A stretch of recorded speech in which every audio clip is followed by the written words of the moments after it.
And sticking with Decision 2020, from unwanted texts and phone calls to threatening emails, there is a lot of unwanted attention during this election season, and it's now raising questions about the security of our system 1 week from election night. Joining us now is cybersecurity expert Leeza Garber. Good morning, Leeza. Good morning. Great to see you. You as well. Last week, we learned about attempts from Iran and Russia to meddle in this year's election. How have these two countries been trying to compromise our election? We're all concerned about the integrity of the most democratic process of being an American, right? Our voting ability. And hearing about Russia and Iran, this information comes from the National Intelligence Director. It's very high up in election security, election integrity. And what we've learned is that Russia and Iran actually gained access to voter registries, which means that they have access to names and email addresses of voters and also the political party affiliation. So what they've done is send threatening emails to different groups, posing as other people, basically trying to spread campaigns of misinformation. And so the real concern here is not actually manipulating votes and changing votes or the outcome of the election, but spreading so much misinformation and chaos that people become concerned.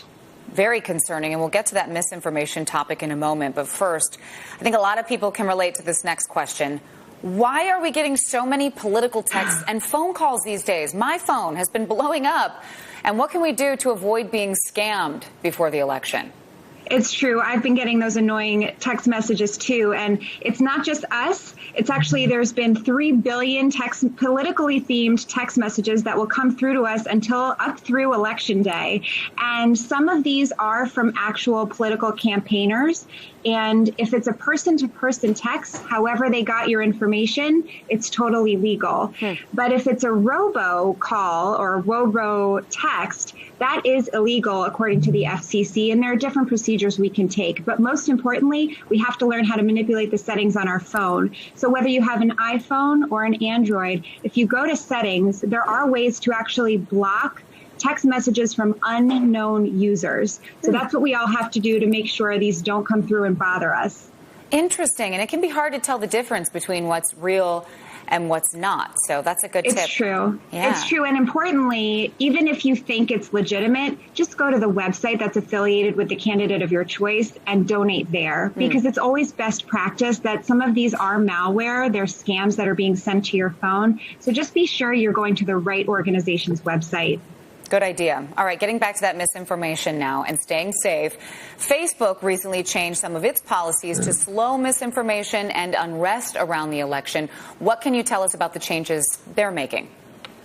As we've probably seen, a lot of these social media giants are constantly changing their policies. They're evolving due to the climate that their users are experiencing. So right now, Facebook is very concerned that because of the pending election and because of concerns that counting the votes, tallying the votes might take longer than some of us would hope, there will be some civil unrest. There might be protests, there might be violence. And so Facebook is really looking into how to stop the quick spread of insightful messages, of potentially harmful messages. So their process is really trying to discern what could be harmful, what could lead to civil unrest, and what to try to do to help people experience a calmer election season. Yeah, I've noticed on my feed, even just scrolling through, if somebody shares something that may have some misinformation, Facebook actually will block that post or at least give you the option to continue reading if you want, even just, Definitely.